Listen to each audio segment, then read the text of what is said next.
Everyone loves to brag about unsinkable boats until the storm hits. That's when reality gets ugly. Because here's the twist. The toughest boats ever built weren't new, high-tech, or carbon-infused. They were old-school beasts from the past, heavy, loud, overbuilt tanks that could take waves modern hulls wouldn't survive. Boats born before marketing, when survival was the only selling point. And today we're digging up those forgotten legends, the old boats that were truly built to survive storms, not just pose for brochures. The WorldCat 266 SF was the moment boating collectively realized maybe two hulls are better than one. Released in the mid-1990s, this offshore catamaran didn't just survive rough water, it humiliated it.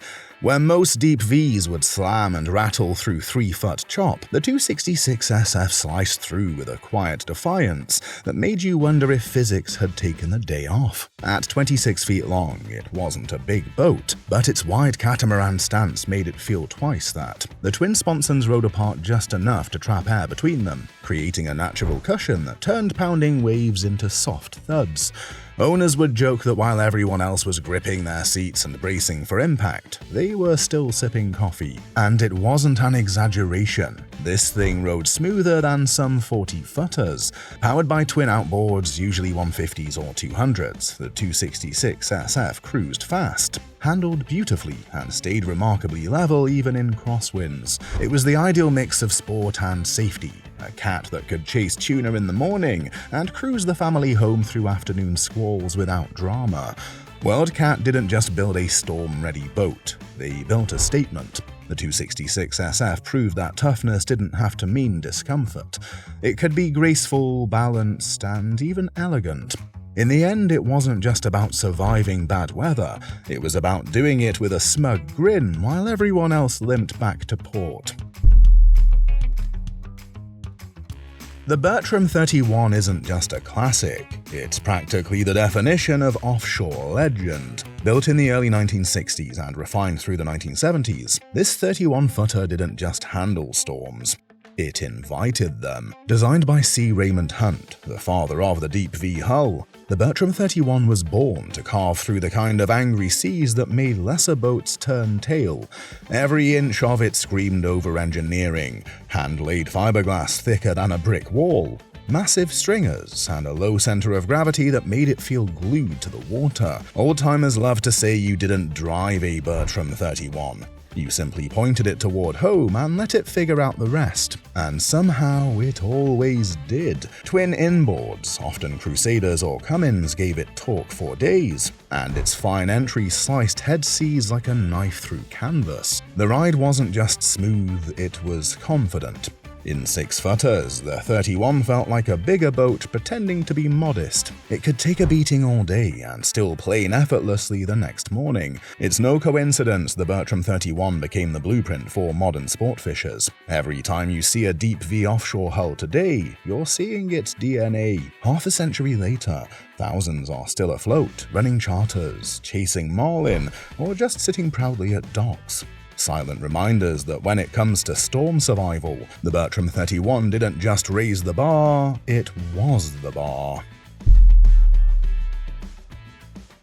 If the Grady-White Offshore 24 was the fighter jet of rough seas, the Wesmac 42 was the armored tank. Built in Maine, where storms are less a forecast and more a lifestyle, the 42-foot Wesmac wasn't designed for luxury, it was designed for survival. Every curve of its hull whispered the lessons learned from generations of lobster fishermen who'd spent decades outrunning gales and grinding through freezing spray.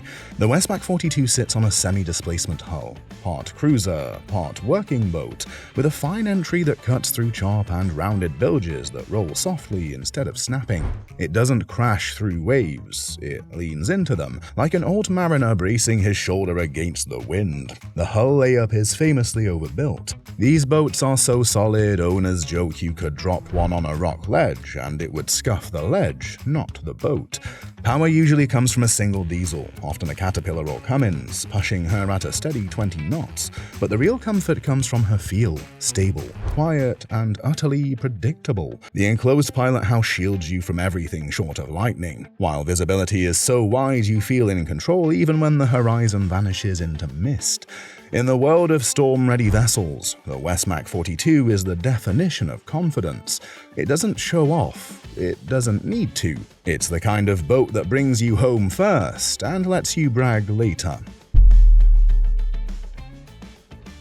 When you talk about boats built to survive storms, the Grady-White Offshore 24 isn't just part of the conversation, it is the conversation. Born in the late 1970s, this was the boat that made every weekend warrior feel like a professional captain.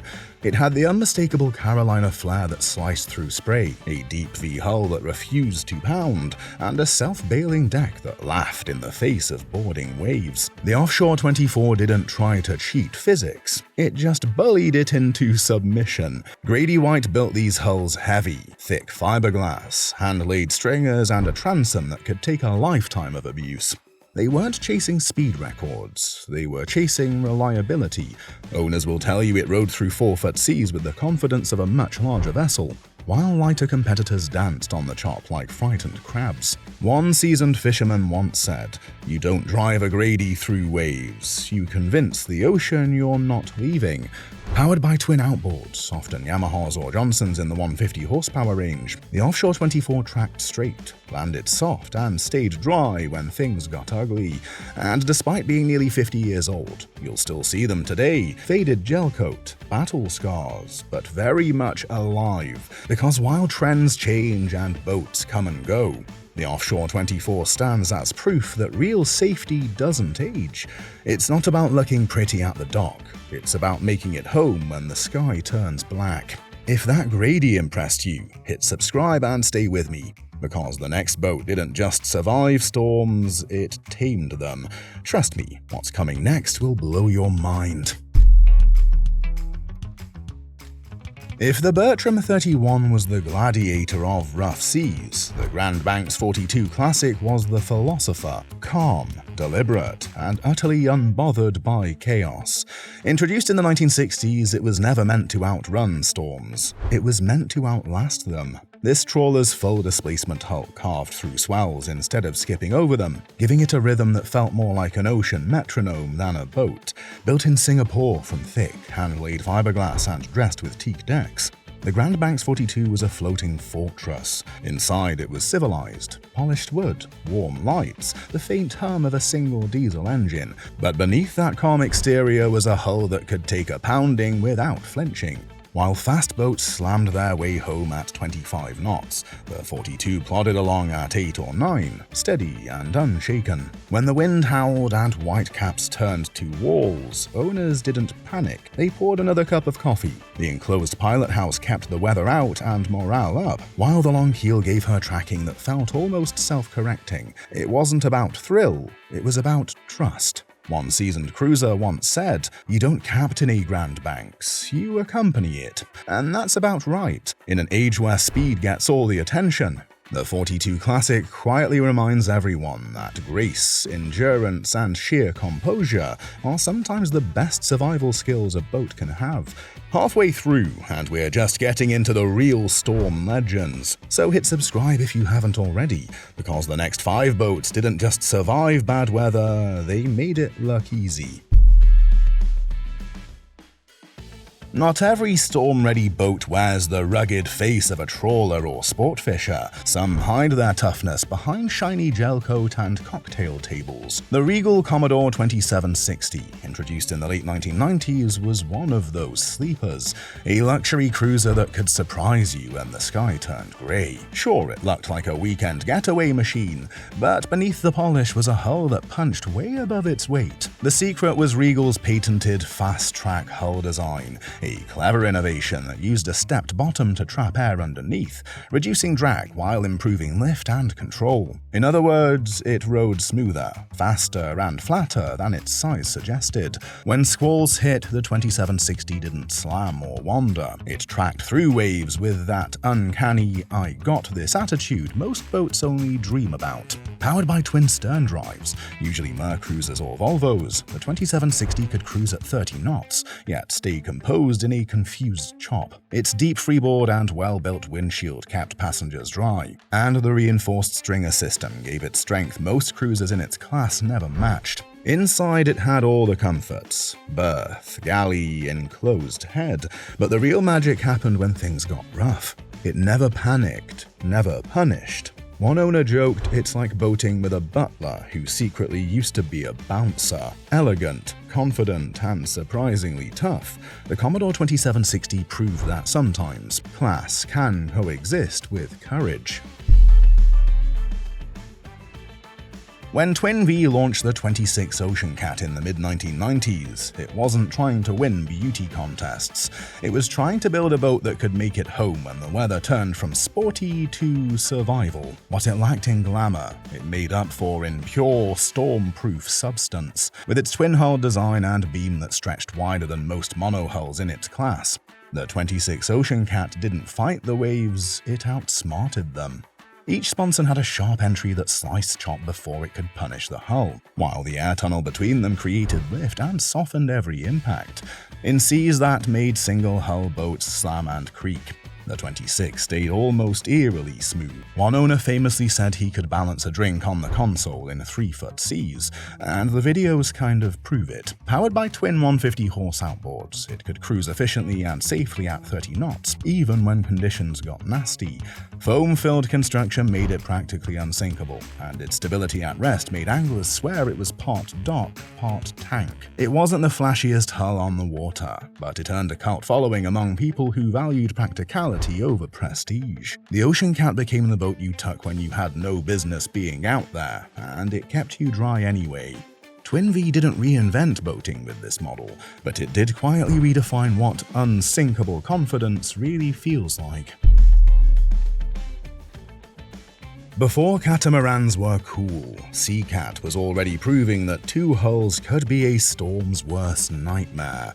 The SL5C, launched in the late 1980s, looked modest, 25 feet of fiberglass and function, but in the rough, it turned into a completely different animal. While other boats were slamming and groaning, the SL5C rode through chaos with the composure of a Zen monk. Its twin sponsons were perfectly spaced for stability, giving it a flat, steady platform whether you were running 40 miles offshore or drifting over a reef. The tunnel between the hulls trapped air, softening the ride in heavy chop, and the high bow flare kept spray where it belonged, outside. It was one of those rare boats where passengers could actually stand without bracing when the weather turned foul. Twin outboards, often 150 horsepower Yamahas or Evinrudes, provided enough thrust to power through whitecaps without drama, and unlike some cats that felt twitchy at speed, the SL5C tracked true and predictable, even in a crosswind. Seacat didn't make a flashy marketing pitch, it let the ride speak for itself. Owners became evangelists, swearing the SL5C rode like a much bigger boat. Old dads even bragged, smooth as silk, strong as steel, and for once, it wasn't an exaggeration. 3 decades later, the SL5C is still sought after by anglers who know what real stability feels like. Because once you've faced a storm in one, you'll never trust a monohull the same way again. When Invincible launched its 36-foot center console in the late 1990s, the company wasn't chasing luxury, it was chasing dominance. Offshore tournaments were getting bigger, faster, and rougher, and most boats were either fast or stable. The Invincible 36 was both, designed by naval architect Michael Peters. It featured the now famous stepped V-ventilated tunnel hull, a mouthful that basically meant you can fly through 6-footers and still sip coffee. That step design fed air under the hull, reducing drag and softening the ride while maintaining grip in turns. It was like strapping suspension onto a performance boat. When others throttled back, the Invincible 36 stayed on plane, hammering through whitecaps at 50 miles per hour without flinching. Captains started describing it less like a boat and more like a living creature that refused to quit. Triple outboards, often Mercury 300s back in the day, gave it absurd speed for its size, but the magic wasn't just horsepower, it was confidence. Even when running head-on into the Gulf Stream's worst mood swings, the boat stayed composed and predictable. Built with heavy hand-laid fiberglass, deep freeboard, and impeccable balance, the 36 could take punishment that sent other hulls to the repair yard. It wasn't flashy or delicate, it was raw, unapologetic power wrapped in precision engineering. Today, early Invincible 36s are collector's items for serious offshore fans, because long before carbon fiber and V12s, this was the boat that made unsinkable feel like an understatement. The Eastward 24 was one of those boats that didn't shout for attention, it just quietly earned respect. Built in the late 1980s, this compact 24-footer was designed for boaters who needed one vessel to do it all. Fish, cruise, and most importantly, make it home when the weather decided otherwise. It looked humble, almost plain, but that's the trick with truly capable boats. They let the water do the bragging for them. The semi-displacement hull was the secret sauce. With a sharp bow entry, broad shoulders, and a flat run aft, the Eastward 24 could punch through head seas, yet stay steady when running beam to or downwind. It was a rare hybrid of speed and security, part lobster boat, part family cruiser. When squalls rolled tough, it didn't panic. It hunkered down, rode true, and popped out the other side like nothing happened. Built from heavy fiberglass and reinforced in all the right places, the 24 had just enough heft to feel planted but not sluggish. A single 150 horsepower outboard gave it the perfect balance of range and control. Efficient in calm waters, confident in the rough. Owners often described it as the boat that made you braver than you should be, and that's high praise in the boating world. Small enough to tow, but tough enough to trust. The Eastward 24 proved that storm-ready engineering doesn't need a luxury badge, just the right mix of weight, shape, and stubbornness. When it comes to rough water cats, few names are whispered with more respect than HammerCat. Built in South Africa, where the Atlantic and Indian Oceans meet in a fistfight, these boats were born in surf that eats center consoles for breakfast. The HammerCat 35, for instance, has that signature tunnel hull that slices through chop like it owes it money. Unlike the lightweight hobby-grade cats of the past, the HammerCat is a bruiser. Resin-infused construction, carbon reinforcement, and weight where it matters. It's the difference between a gymnast and a rugby player. The ride? Soft, predictable, and eerily calm when the weather turns angry. One offshore captain once said running a HammerCat through a squall was like driving your couch through a car wash at 50 knots and loving every second. They're not flashy, they're not cheap, but when the horizon disappears into rain and foam, few hulls make you feel more smug about your life choices. Aspen doesn't just build boats, it builds conversation starters. At first glance, their asymmetric catamarans look wrong. One hull is bigger than the other, and everyone's first reaction is the same. Did someone mess up the mold? But that odd shape is exactly what makes them storm survivors. Aspen's single-engine proa design is pure genius. The larger starboard hull carries the diesel engine, while the smaller port hull balances drag to keep the boat tracking straight. The result? A catamaran that drinks half the fuel of a twin, but handles like a tank in sloppy seas. Owners love to brag that their Aspens can take waves head-on without the usual cat slap. In Big Chop, they rise and fall like slow-motion elevators instead of pogo sticks. And thanks to heavy displacement and thick fiberglass layup, they don't rattle or slam when the weather turns nasty. They may look quirky, but when 40 knots of wind show up uninvited, that weird asymmetry suddenly feels like genius engineering wrapped in smug satisfaction. If down east boats had a class valedictorian, it'd be Sabre. Built in Maine, where the ocean doesn't ask permission to ruin your day, Sabres were crafted for captains who valued composure over chaos. Every line of their hulls, especially the classic Sabre 36 and 42, was drawn with storms in mind. Long, narrow entries slice through head seas, while their hefty displacement keeps them glued to the water when others are skipping like stones. Sabres aren't built to show off, they're built to survive. Their solid fiberglass hulls and hand-laid decks feel like they were designed by people who've actually been caught in nor'easters, because they were. Inside, the cabins are quiet and dry, even when the outside world sounds like a washing machine full of rocks. One owner once said, "You don't realize how good a Sabre is until the sea tries to kill you."